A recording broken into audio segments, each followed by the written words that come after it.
Hello, everybody. It is John Pollock and Wai Ting here with your post-daily news update for Friday, April the 8th, the season finale of Wai Ting. Just in general, as he is getting his much-deserved off-season as soon as Rewind to SmackDown ends tonight. Yeah, that's right. Yeah, one more show for me this evening, but then I'm off for at least a week plus actually to a bit of a vacation. So thank you in advance, John, for holding down the fort for the next week.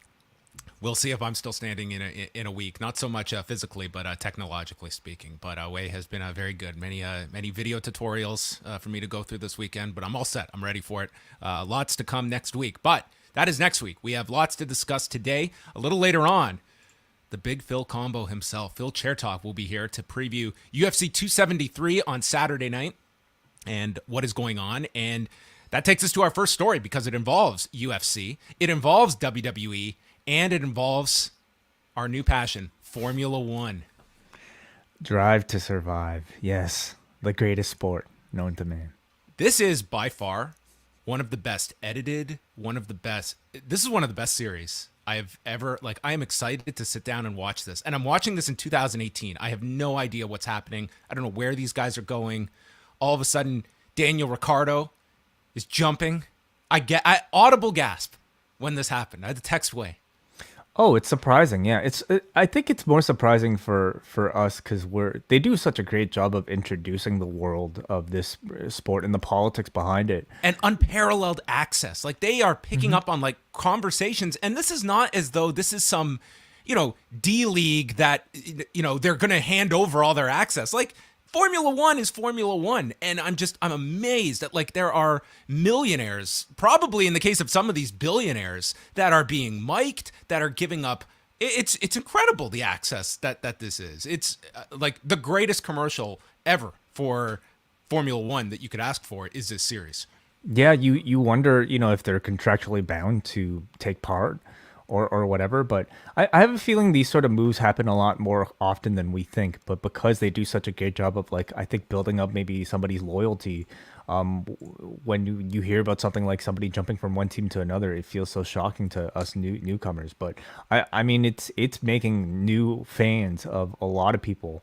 It I think is very similar to maybe what the Ultimate Fighter did for MMA at one time, and we talk about it's power. Completely similar, Wai. Like when Dana White had always talked about he wanted something in the style of Tuesday night fights, and to me that was not going to expand your base. It was doing something that was going to connect you to these personalities. And remember, 2005, it was novel just to see a fight on television. It was not like today where it's commonplace.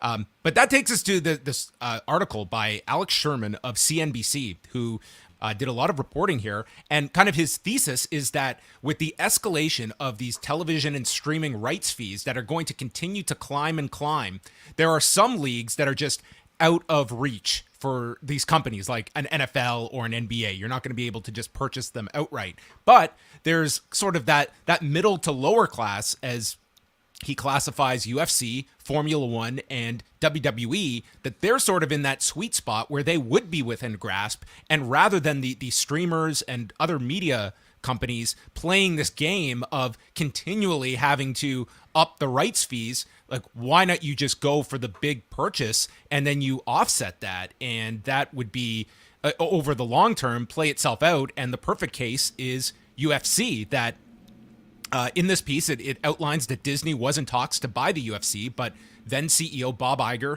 nixed the deal, feeling that it conflicted with the Disney brand, which was hilarious because we go to 2019 and they get the television rights. They also get the rights to their domestic pay-per-views, and that was a huge factor in the growth of ESPN Plus. So Disney is well in bed with the UFC, and UFC, as much as we talk about WWE and AEW, it's UFC that, to me, stands to make God knows what in their next round of negotiations.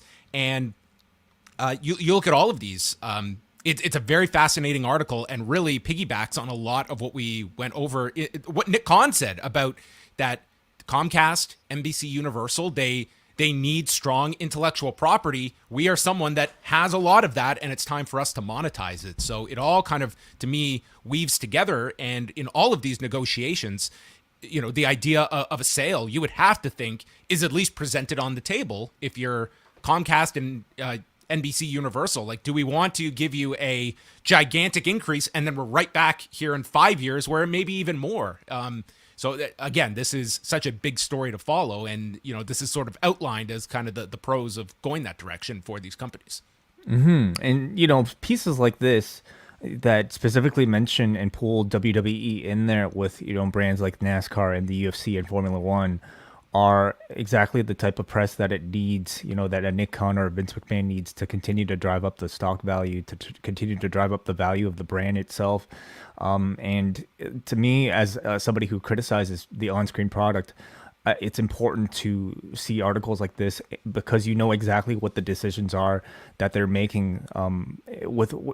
Everything is leading to something like this, whether it be for a future negotiation in TV rights deals or for their Mike's Hard Lemonade types of promotions that we're seeing on screen right now. Everything is about being able to prove to potential buyers or potential advertisers or potential rights holders of the unique potential that exists with a company like the WWE, where they can offer their characters, as part of your commercials, on top of perhaps other benefits to your over-the-top streaming service and a wide number of things. So the WWE continues to find itself in tremendous position. Yeah, I look at the UFC as a very interesting one because they have the track record now of what they have provided, and it's been both ways. They have benefited greatly from being attached to ESPN, but in turn, they've been a big part in building ESPN Plus and helping grow its subscriber base. That's it's also been bundled with Disney Plus, and it's the pandemic helped those streaming services, but the UFC was a big part too.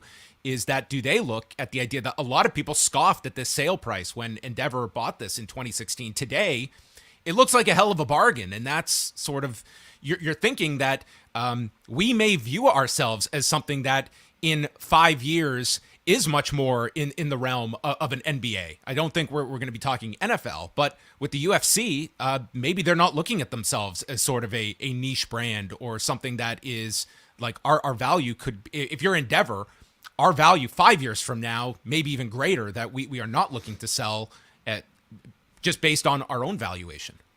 Or if they are, I mean, it'll take, I think, some pretty healthy projections of where they will be potentially in 5 to 10 years for them to up that price to justify whatever selling price that, a potential buyer like a Disney or one of these other companies that are mentioned, like a Netflix or an Amazon, might be in the market for. And the WWE is, I'm sure, watching all of these negotiations very closely and trying to figure out their own value, maybe, at least, what they can convince other people that their company may be worth 5 to 10 years from now. And off of that as well, John Orand at Sports Business Journal, he put out an article today going over the Formula One rights. And these are just interesting because their rights are up with ESPN at the end of this current season. And from his article says, sources say that ESPN is paying in the neighborhood. Get this. What do you think F1's rights are in the U.S. per year?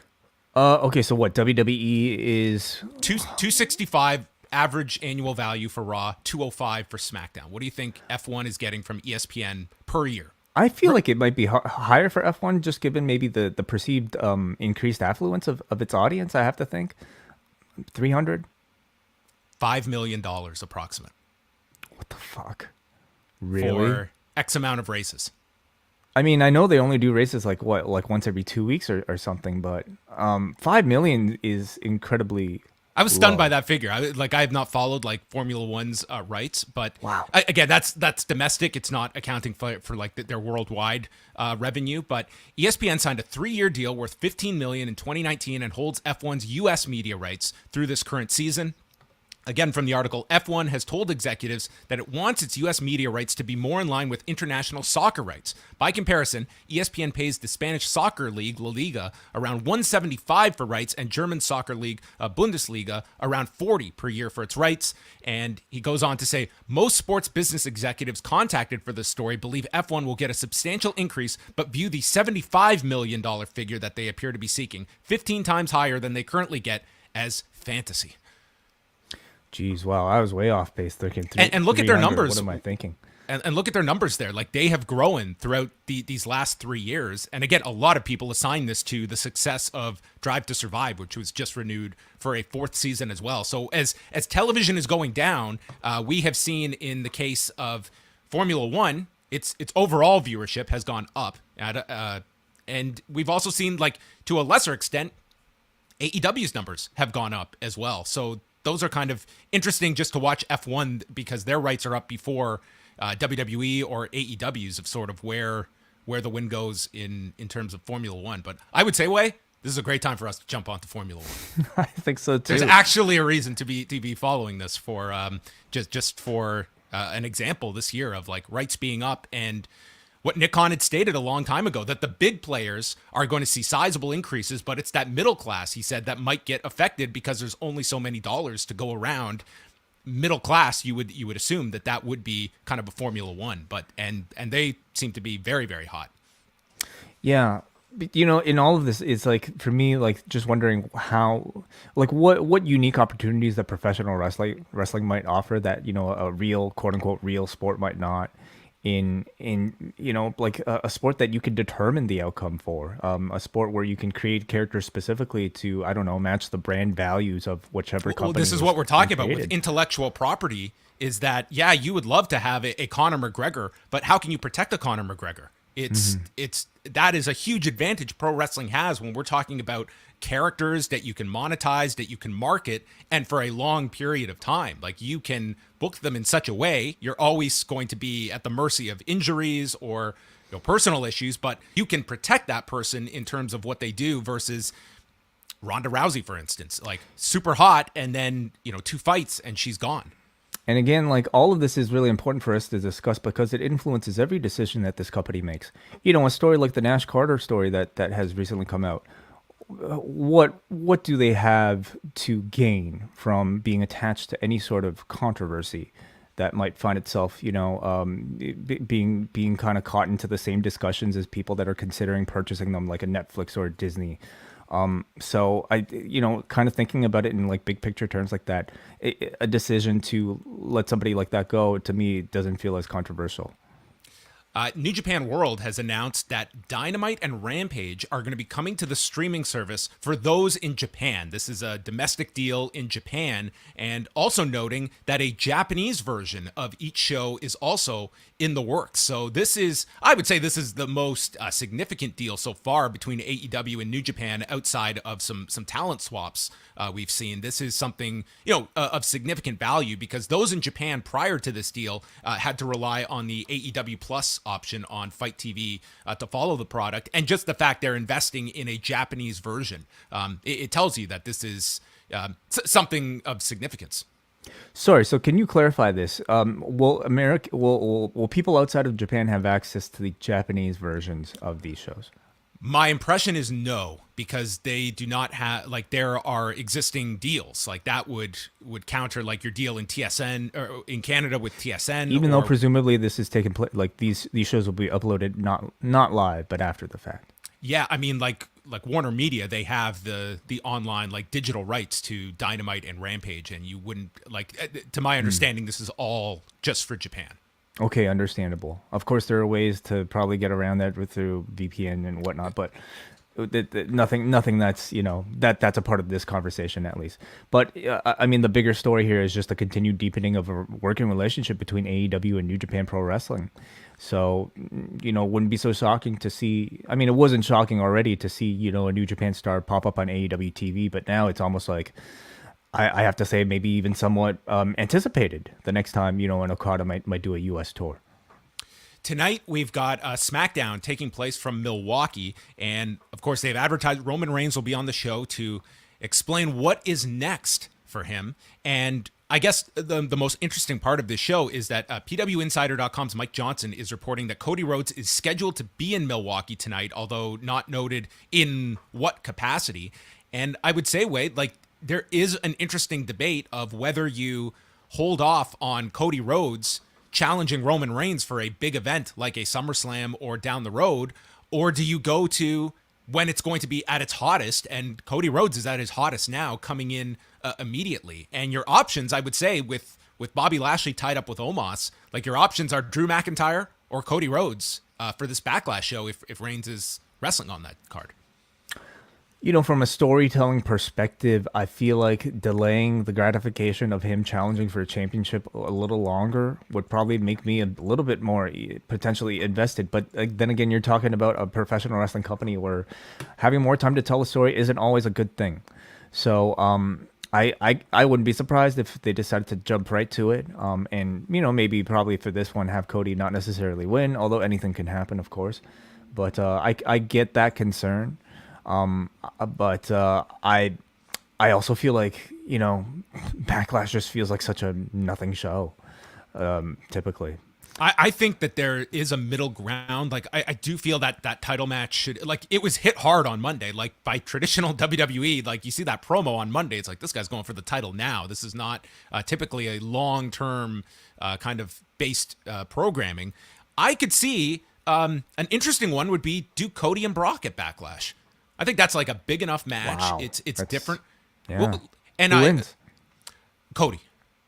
Yeah, and that's hard to pull off because Brock is now coming off of, a pretty clean loss on Sunday, but he is advertised for that Backlash show. And if not Cody, then where for Brock? I cannot see them revisiting anything with Reigns and Lesnar again after Sunday.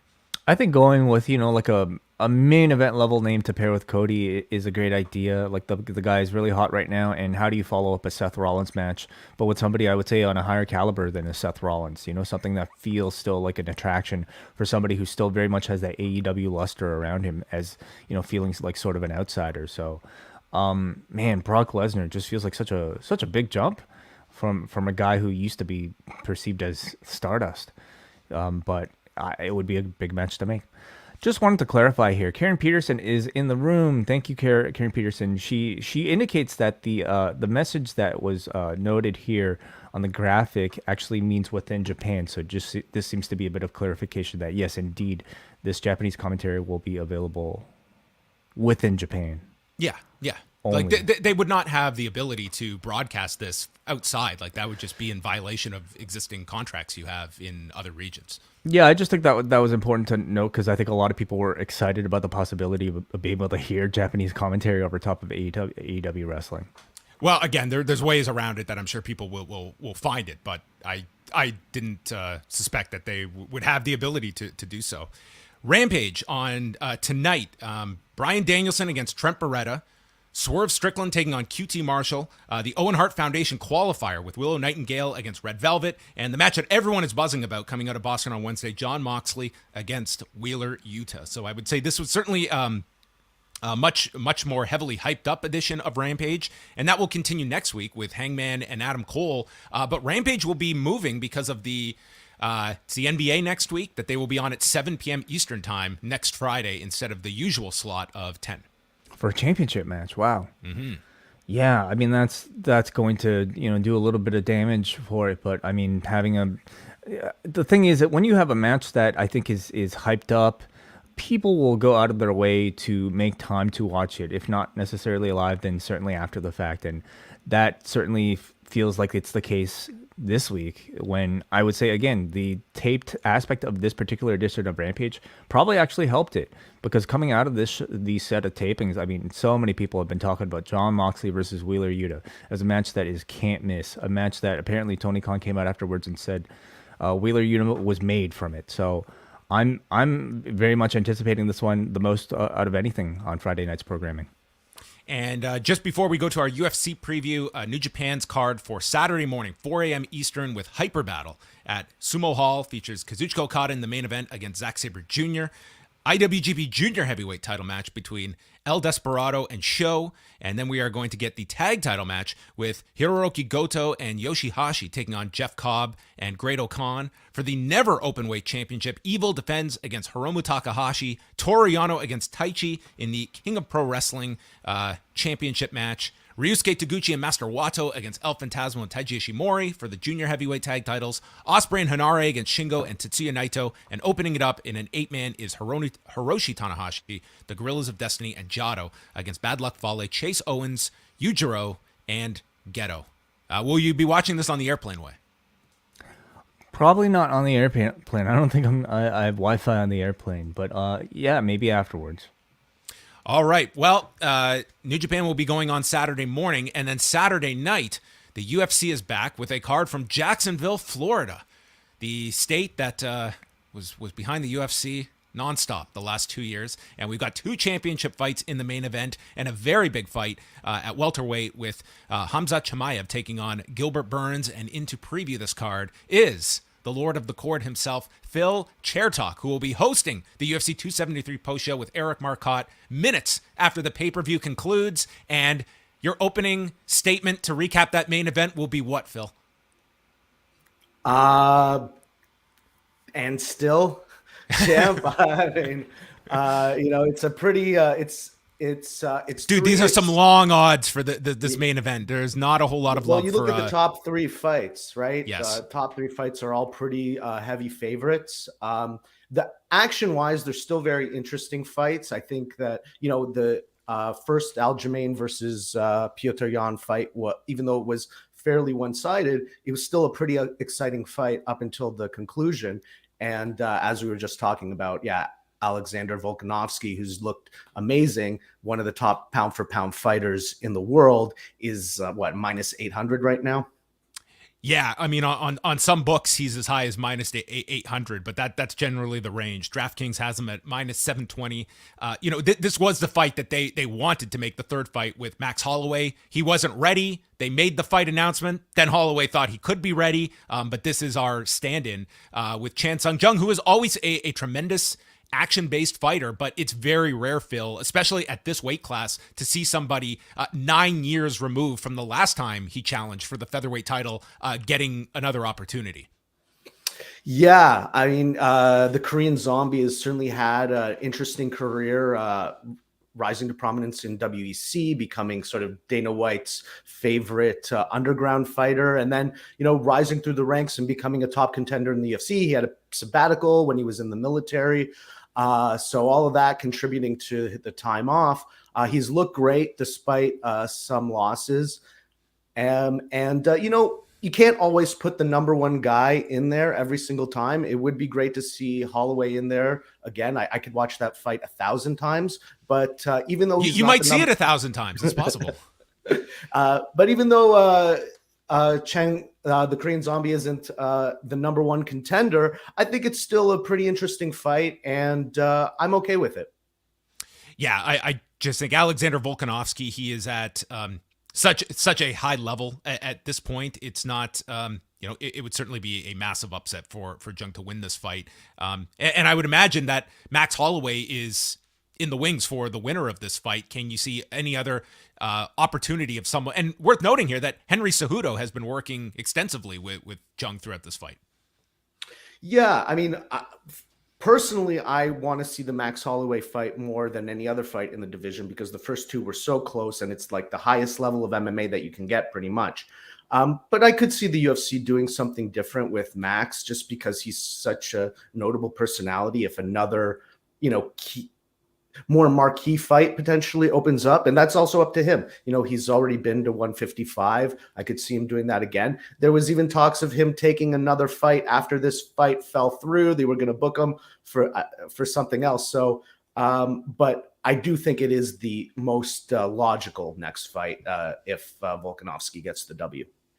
Aljamain Sterling and Petr Yan, they have had quite an extensive history at this point. They fought in March of last year, and that was the extremely controversial fight where Yan was ahead on the scorecards, and then late in the 4th round, Sterling goes to one knee. He is a grounded opponent, and you even hear referee Mark Smith acknowledge grounded. And several seconds later, Sterling gets rocked with a knee and cannot continue the fight, and they ruled it an intentional knee, and therefore Yan was disqualified, and therefore the title went to Sterling.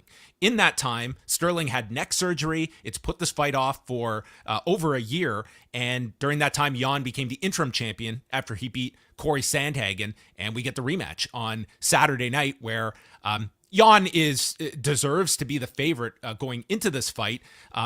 Just having rewatched that fight though this week, Aljamain Sterling, it's one thing. Yan has been a slower starter at times, and I would say several gave the second round to Sterling. I think this fight was not as much of a distance as kind of it's remembered, although Jan was handily winning this fight when it ended. Yeah, I definitely, I haven't watched it again yet. I should before tomorrow's card. But I definitely recall Aljamain Sterling having several moments early in the fight. It was just more so as the fight progressed, the gap between them increased. And so with that being said, it just makes it a bit difficult to see how Aljo can get the W here if the fight goes long. Now, that being said, coming off surgery, who knows what his injury state was going into that first fight as well, knowing the mistakes of the first fight, knowing the deficiencies, maybe it's an opportunity to correct those things. Maybe he can increase his cardio to be ready to go hard for all 5 rounds. So I'm expecting a very game Aljamain Sterling. I think the stats that jumped out the most when I was looking at them for the last fight, Petr Yan's takedowns, he was 7 for 7. Sterling 1 for 17. To me, that has to be corrected by Sterling, and I think that would also explain just why Sterling was certainly getting more tired as the fight progressed. He was working hard for those takedowns and having no answer for them.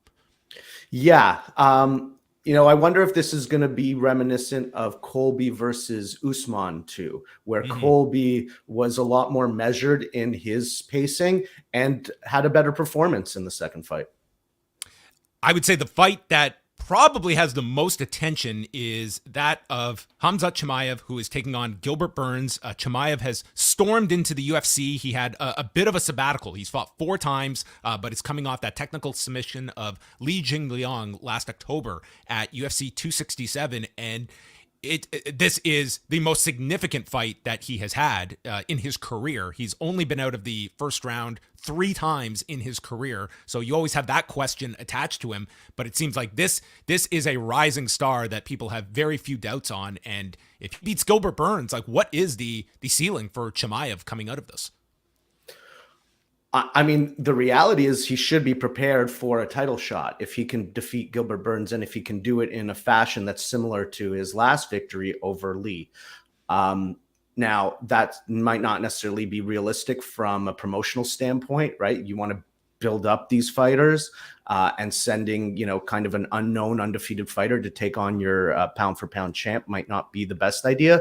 On paper, what makes the most sense is Colby Covington, because he was already so close to the title and he's such a name and it would generate a lot of buzz. But it just seems like maybe the UFC wouldn't want to sacrifice Colby in such a fashion and would want to use him for another more high profile fight. But in terms of the skill cap on this guy, it's almost hard to imagine. I mean, just through this week, we've seen all these. I've seen all this footage resurface of people talking about these guys in Sweden. This famous quote from Brian Stan that Ariel confirmed, and then recently I just saw one about Alexander Gustafsson talking about these guys who are from Russia who are in the gym who are just unbelievable, and he was talking about Khamzat there. So. What's the limit? I don't know. The sky's the limit for this guy, it seems. Yeah. I mean, to me, it's just remarkable to see this line against Gilbert Burns. I think this is, a guy that was fighting for the championship a year ago. So obviously it represents the biggest fight of Chimaev's career. And with a win, yeah, it's right to the top of the division that he goes. And then the main card rounds out with Mackenzie Dern against Tisha Torres and Olympic silver medalist Mark O'Madsen taking on Vince from Hell Pichel. And any other highlights on this card that are jumping out to you on the undercard, Phil? Well, just the appearance of Ian Gary, who's somebody who has a lot of hype behind him. He had a strong performance in his first UFC fight not too long ago, although he looked shaky a little bit early in that fight, got hits. He's going up against Darian Weeks, who's somebody who's only had 1 fight in the UFC, but I thought he gave a pretty strong performance. This is a pretty wide betting line on this fight. I think it's a little bit more even than the line would have it. So Ian Gary, one to watch, and then some other okay names down the card. But this is, I believe this is an event about the top 3 fights. Yeah, very much so. You've got Canadian Mike Malott, who's also opening up the televised prelims against Mickey Gall. So with Mickey Gall, it's been a lot of kind of inconsistency. And for Malott, he had that 39-second win on the Contender Series. Interesting. I don't know a lot about him. Phil Chertok, everybody, live minutes after UFC 273 on Saturday night with Eric Marcotte. Thank you as always, Phil. And I imagine the Discord will be rocking on Saturday night. Absolutely. We've been running predictions as usual. I believe that Eric has been surpassed finally on the fight board. Oh my gosh. The number one predictor currently for the season, our man, Neil Flanagan. The MMA prognosticator himself, Neil. Unbelievable. Yes. Leading the charge. Scott Ferry in second place, me in third place. Eric, fourth place. What's happening this year, Eric? I mean, explain yourself. Well, you can find out more if Neil can run the table on Saturday night. You can join the Discord. Go straight to postwrestling.com. There's a button at the top that will take you right in there. And then the post show live here on the YouTube channel right after UFC 273 with Phil and Eric. Always great to chat with you, Phil, and enjoy the card on Saturday night. Yes. Thank you very much, guys. Take care. Thanks, Phil. And that is going to wrap things up. Not just yet, John. We got a few super chats. After we go to the super chats. Yes. First one is MMA related. It comes to us from Brandon from New Jersey. No stranger to the Discord himself. He asks, should Khamzat Chimaev be being affiliated with Kadyrov and what he is doing in the Ukraine bother the fight fan? Kareem Zidane has done great work on that sub. Yeah, it's that's a quite a loaded topic to go into that I don't think we're going to have the time to discuss the world politics of such. But yeah, there is that affiliation, and he is not the only fighter that has had an affiliation with Kadyrov. That I would certainly implore people to go check out Kareem Zidane's work, because I think he is as much on top of that as anyone in the MMA journalist space. And that's it's a conflict that is going to have an issue with some people, and for others they are going to separate those politics. But it's certainly a very relevant topic to be discussing. We got a couple from Rory here who sends two $8 super chats. Thank you, Rory. He says, love to see AEW and New Japan so close going forward. I'm sure we will see ROH on there as well. Where does Impact and MLW land in the scene right now? And a follow-up he has, also, what is the vibe with MLW right now? I find it and Court are very closed off to the rest of the scene. Should they interact more with the others? I mean, they just had Swerve Strickland on their show last week. I don't know what it means to like interact with the others, but we've seen different talent on those shows that they've used. Impact, it's a different sense in that they are owned by a media company, and therefore I don't think you can expect like Impact is going to be ending up on another broadcaster unless there was such a enticing deal for them. And with MLW, I think, yeah, it's finding that next jump that is going to take them to another level. Being on beIN Sports, I think like it's got its limited audience, and they're like that is the game right now, is being able to find big distribution that comes with the revenue attached to it. And thus far, outside of WWE and AEW, that has been the struggle for pro wrestling companies to be able to benefit from that to a sizable degree. And I would also put Ring of Honor in there. Mark Raimondi just did an interview with Tony Khan, and Khan stated like he is hopeful of Ring of Honor being a weekly series.